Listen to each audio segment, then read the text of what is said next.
What did you make of the initial rollout?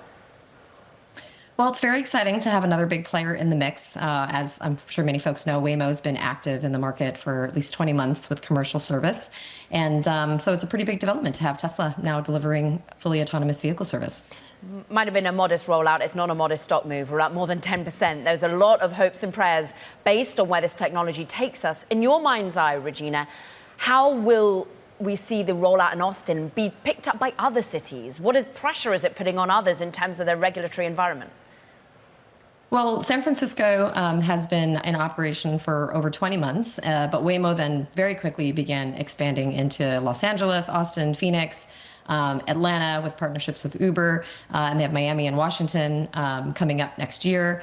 And it is putting extreme pressure on cities to really catch up and build their digital infrastructure so they can communicate with these vehicles and make sure that these rollouts occur safely, because in the case of Waymo, they've grown very, very quickly in the San Francisco market. And Populus is all about that communication, right? Just tell us about what are the learnings, what's the experience, so the states and the cities that are watching, Austin in particular and Texas, do this.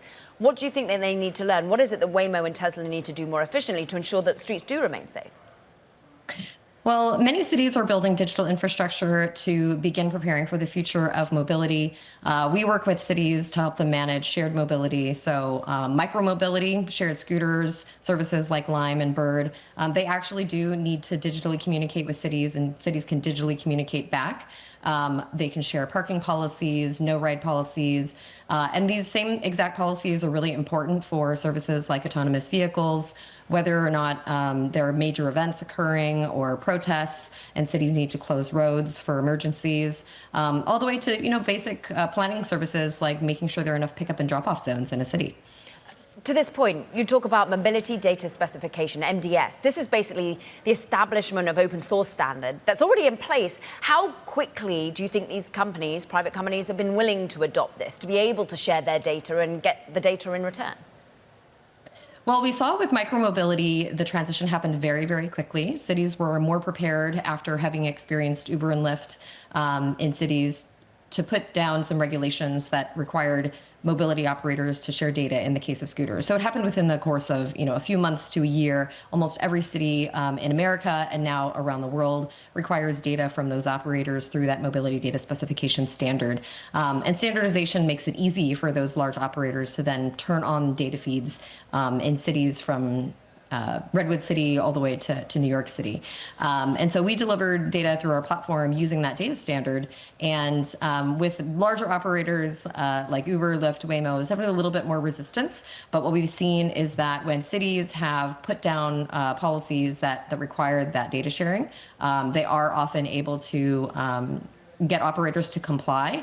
Maybe there are some battles here and there with states in terms of who's in charge, but we've seen cities prevail on that front in terms of data sharing in the shared mobility space. So it's kind of they're having to deploy the stick attitude here rather than the carrot of saying, like, here's the rules and regulations for you to ascribe by. But talk us through the carrot, because these companies will glean a lot if they get the data back from the city, right? Well, they'll gain a couple of things. One, they'll be able to operate more efficiently if cities are able to then carve off the space that they need in order to do really efficient pickups and drop-offs. We've seen, for example, with the surge of delivery, you have UPS and FedEx trucks that really don't have the space that they need for the volume of delivery that we experience in cities. And it's very difficult. I believe, there are a lot of conversations around bureaucracy and how governments can sometimes move slowly. It's really important for cities to be able to have data in order to facilitate making change more quickly.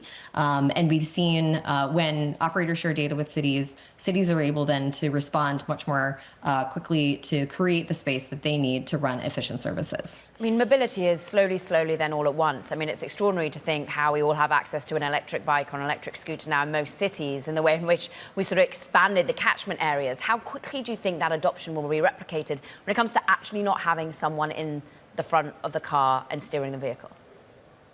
The growth of Waymo in San Francisco has been pretty incredible. They only launched their widespread commercial service that anyone could sign up for about 18 months ago, and now they have more than 27% of the market. So they've already passed Lyft, one of the earlier players in the space. And so I would anticipate that we'll see similar rapid adoption of other AV services in other cities because people enjoy the service. Some data shows that people are willing to pay over $20 an hour for a Waymo versus just over $15 for an Uber. So I expect we'll see pretty rapid adoption in other major metros as well. Of course, we get a humorous price point of $4.20 coming from Elon Musk's company. How do things differ with Tesla? Well, I think that, Tesla is catching up on that front. They do have a brand that's interesting. And so there are definitely people who really enjoy that experience who have been diehard customers for a while. And so we'll see how their rollout is different from Waymo's and how quickly they're able to grow.